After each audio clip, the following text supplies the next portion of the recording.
નમસ્કાર મિત્રો, Diu mirror news ચેનલની અંદર આપ સૌ દર્શક મિત્રોનું હાર્દિક સ્વાગત છે।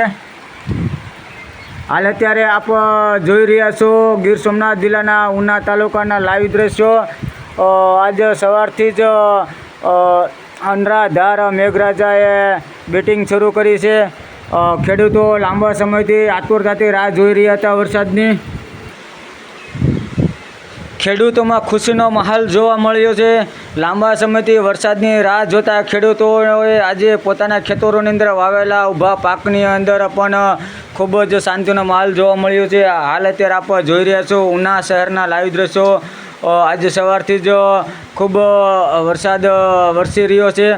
આપ જોઈ રહ્યા છો લાંબા સમયથી વરસાદ ન થતાં ખેડૂતોમાં ચિંતાનું મોજું ફરી વળ્યું હતું। આજરોજ જન્માષ્ટમી ઉત્સવ હોય અને આજના દિવસે